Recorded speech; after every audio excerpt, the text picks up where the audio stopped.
Sorry about that. So to get started, who am I? First, I've been gaming for more than 12 years. I started out at Intel in gaming developer relations and business development. I also was involved in marketing campaign strategy there for games. Then was the head of developer relations and business development for Congregate. The vice president of R2 Games USA, also a free-to-play games publisher on mobile and browser. I worked on many hit mobile free-to-play games such as Click of Heroes, Politicats, and Game of Thrones Ascent.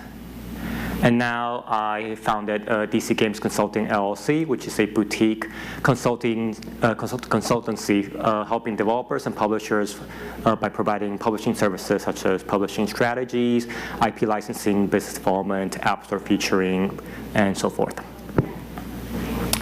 So I want to start off by laying kind of the groundwork and give a summary of the mobile landscape.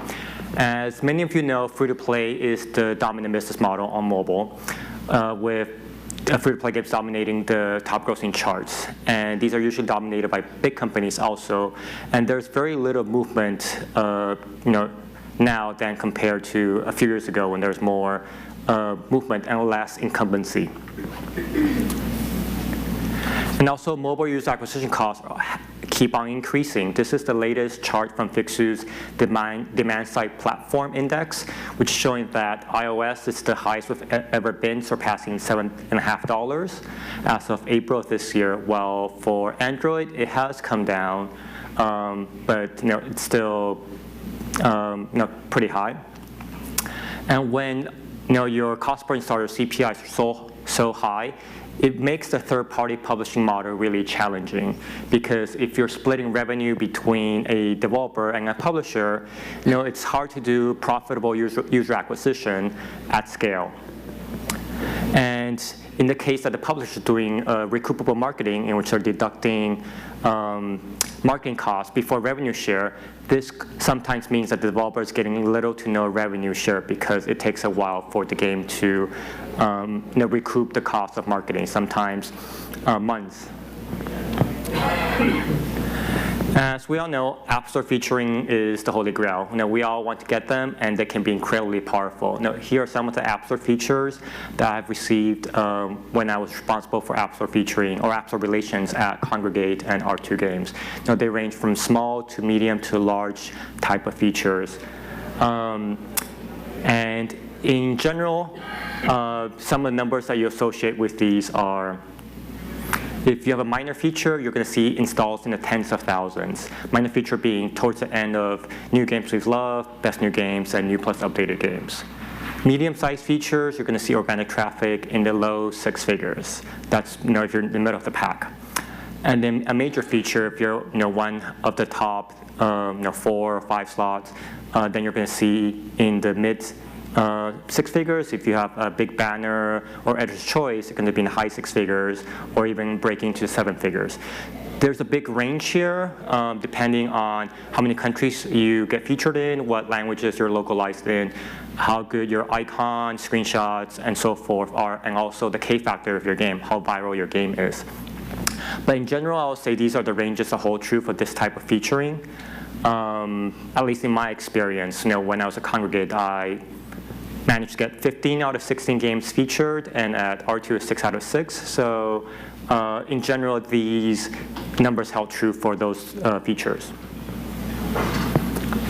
Well, everyone wants to get an App Store feature. It is incredibly hard to get them, and here's some numbers to show you to paint the picture. So there are more than 3 million apps in the iOS App Store right now. And almost 800,000 of them are games, and there are more than 3,000 games coming out each week. And this number changes throughout the year, but in Q4 you're definitely going to see way more games coming out, because that's when everyone wants to launch their game in time for Christmas. But there are only about 16 slots to promote new games by the App Store, so it's definitely a very, very small percentage. So even if your game is good, if you're talking to the App Store, they may not necessarily feature you, even though everyone thinks that they have a good shot, because it is just so much competition. So now that we have talked about the mobile landscape and how challenging it is, let's talk about the pros and cons of self-publishing versus publishing. And if you're making a game, what are some of the questions you should be asking yourself and asking your publisher? So to start off, in general, a publisher can help you by letting you focus on the game development itself while they handle all the distribution and publishing responsibilities. So typically what a publisher can do for you is the following. Not all of them do this, but this is a list of the general gives. So they can handle marketing creatives.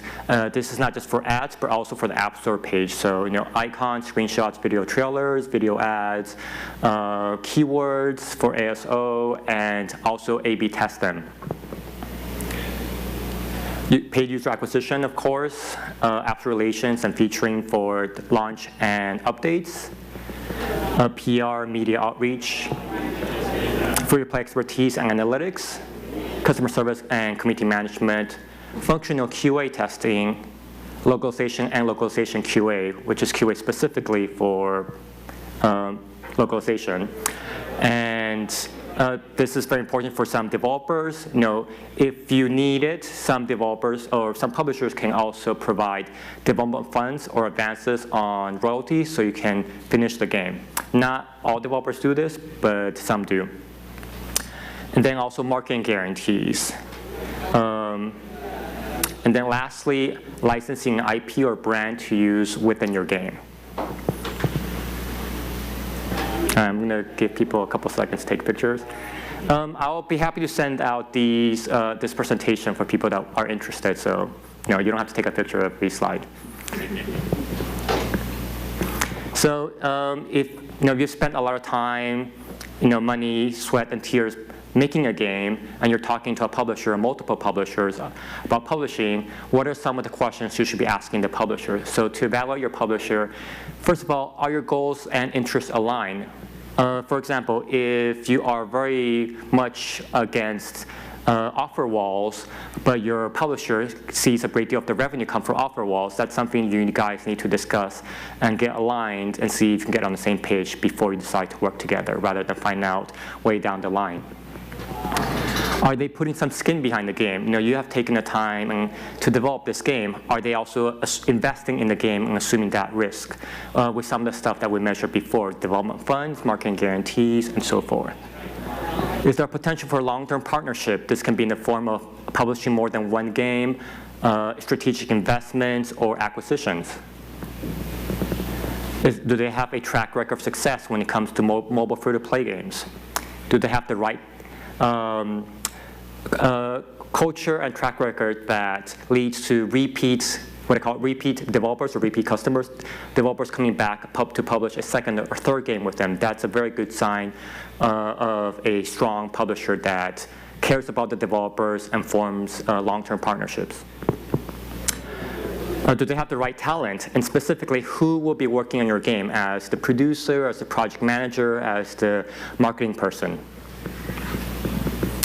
Do they have first and third party games? This is a very important question to ask because if you have a publisher with first party games in which they get 100% of revenue and then a third party game in which they only get 50% of revenue, there might be conflicts of interest when it comes to allocating resources and people. Lastly, are their audience and portfolio a good fit for your game? If all they have ever done is casual games and their audience is female, then your mid-core, hardcore fantasy sci-fi game is probably not going to be a good fit for them.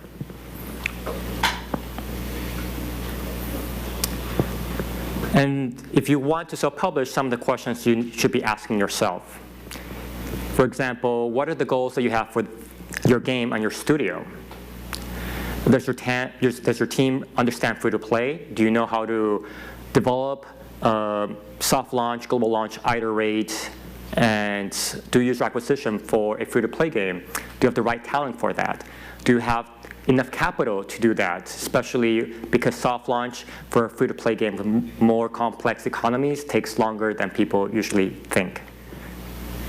Also, do you plan on doing UA for your game? If you're not planning to do UA for the game, or your game is on the more casual side with very little monetization, then it's something that publishers are generally not interested in as much, and two, something that won't have high enough LTV to do user acquisition in the first place. So without user acquisition, a lot of the benefits that a publisher brings are severely lessened.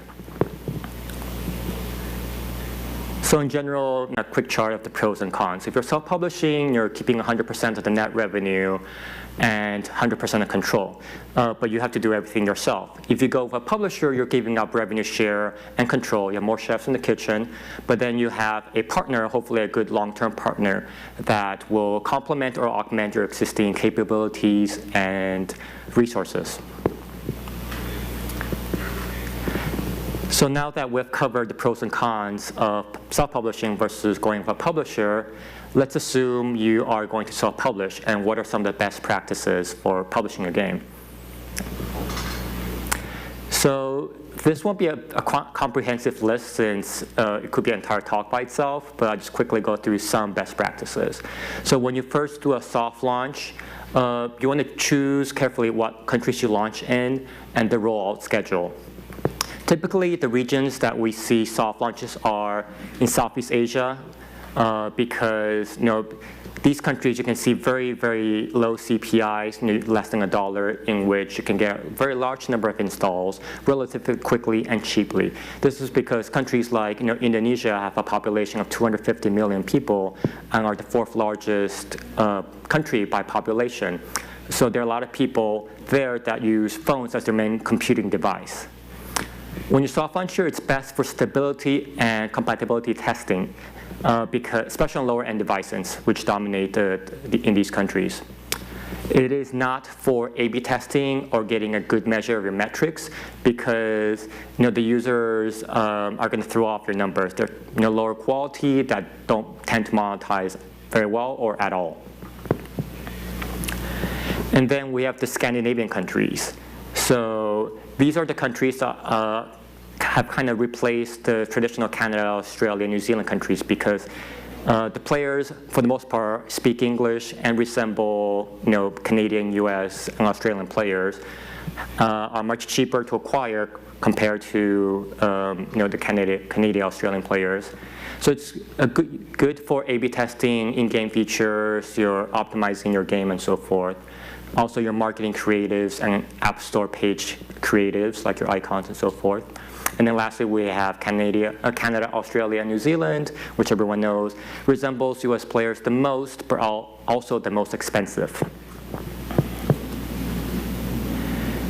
And when you soft launch, you want to make sure that you're A/B testing and optimizing in-game features, your tutorial or first-time user experience to make sure you have a good and strong funnel and player onboarding experience. You want to test your in-game analytics and app attribution platforms if you have them integrated. You want to A/B test your App Store page and marketing creatives, like your icon, app name, subtitle, screenshots, videos, copy, and keywords. Now that we've talked about that, I want to jump into some best practices for improving retention in your game. So this will be a very quick list, just because this could be an entire presentation by itself also. So when it comes to improving retention, in the short term, first few sessions and first few days, the mechanics and features that we see help improve retention typically are daily login rewards or monthly check-in calendar, like we see here from Tap Titans 2. Quest systems, mini games or lucky wheel that you get to spin every day or every few hours, daily events and challenges, and daily limited time events. So these are events that occur during a time in the day. So for example, every day 6 to 7 p.m. you have double XP power hour. These are best to schedule during times when people are most likely to play and have downtime. So during lunchtime and also right after work when people may be on the bus commuting or just getting home and want to relax. And then for longer-term retention, we have achievements and rewards, multi-player features, PvP co-op, so forth, clans in particular, leaderboards, limited time events, seasonal events, and also features that are specifically for elder players that are unlocked later on. Now that we've talked about retention, let's talk about monetization really quickly as well. So the most important screen for monetization is your shop. So you want to make sure that you have a very clean and polished UI for the shop. For the hard currency screen, make sure you have all items viewable in one single page without the need for scrolling. This makes it easier for people to compare packages and do comparative shopping. You're going to clearly call all the bonuses for the bigger packages that incentivize them to buy bigger packages, and call the most popular and best deals. And then lastly, if you have a more complex economy, which we have a lot of different items and consumables, heroes, armor, and so forth, you can break them up into different categories and tabs. Here are a couple of screenshots. On the left is from Agario, and from the right is Crash Club, which are very clean UIs. And then this is going to be a lot of text, but usually when you are talking about increasing buyer conversion and average revenue per paying user, here are some of the mechanics that we see that can help drive this. Of course, first-time buyer packages, additional bundles after the first purchase, targeted offers based on user behavior, time-limited offers, bundles and in-IP specifically tied to events and holidays, hard currency daily driven subscriptions, which I will explain later on, and then items and purchasables specifically for older players. And as always, you want to make sure you A/B test these to determine the best pricing, best time to introduce them, compare one bundle versus another, and see what leads to the highest conversion or highest ARPPU. So in free-to-play, we all know that minimizing friction will increase retention and monetization. And here's a real-world non-gaming example in which makes it easier for people to calculate the tip and total for at a restaurant. So how do you do this in a game? So you do that with a shop or buyer tutorial. So start out by giving the players some hard currency when they begin playing the game. And then take them to the shop, walk them through a purchase, a free introductory purchase, and then like this, the players understand the process of purchasing, know where the shop is, and then understand the benefits of buying. So it's kind of like getting free samples at Costco. If you like it, you'll go back for more. Here's an example from the game Almost a Hero, which is a clicker game. In the first screen, when you reach stage 21, you unlock hard currency. Then Mr. Tutorial here tells you that you'll unlock gems, and he'll show you where to spend them.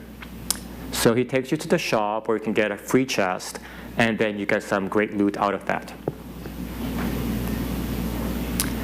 And I mentioned hard currency subscriptions or daily drips before. This is when players spend, in this example, $7 for basically a one-time earning of 500 gems, and then 70 gems for every day after that, for a total of 600 to 800, which is a substantial discount. This is a good monetization mechanic because, one, it could potentially help increase retention since people have reasons to come back every day, and then it converts them because you're offering a good discount for purchasing. There's also gamifying the buying experience with Chinese-style VIP buyers system. So it's when players spend in the game, they earn points. As they earn points, they unlock tiers. With tiers, higher tiers come better perks and rewards. So it's kind of, think about the hotel, airline, casino VIP systems kind of modeled after that. There's one big risk here is that it may make you look like a greedy developer that has a pay-to-win game. So it's not for everyone. And also it's most suited for games with more deeper and complex economies. A quick tip about notifications. Don't ask players to opt in for notifications when you first launch the app. Instead, ask them later in the first or second session, especially when you introduce some sort of mechanic in which it'll be valuable for them to be notified. So if you are giving out free chests or free loot every 4 hours, that's when you can ask them. So in this example from Trailer Park Boys, you get free stuff every 4 hours. So they say, if you want to be notified, you can, and then you can opt in there, and then you can usually see higher rate of people opting in. And here we have another example from Wiz Khalifa's Wheat Farm. 2 games I've been playing a lot, in which there's a countdown, and then you can tell the game to notify you with a by opting in for notifications when the timer runs out. So then lastly, ad monetization. This is something I help a lot of my developers with as well, because it could be a substantial amount of revenue. Consider adding rewarded video to increase your LTV. This is especially good for games with high retention but low monetization. So you want to integrate a mediation platform, multiple ad networks to have a lot of flexibility, and then negotiate better deals with them. When you're integrating ads, especially rewarded videos, integrate them into the gameplay, into the actual core loop, or regularly repeating screen. So it shows up, there's good prominent surfacing, and have multiple placements as well. Offer meaningful rewards. Be careful not to offer rewards that are too meaningful or that could cannibalize your in-app purchases. One way to do that is you can offer something that can only be received through watching an ad, like this example here from Office Space Idle Profits. Incorporate ads into new content or limited time events. Limit pre-caching of videos. Some ad networks, when their SDKs are initialized, pre-cache videos, and there's some that can pre-cache like 10 to 12 videos. So if you have players playing the game over the air, it's going to really eat up their data allowance. Avoid long ads. Prefer ads that are 15 to 30 seconds long, and avoid ads that ask the user to answer a question before they see an ad. And that's it. So.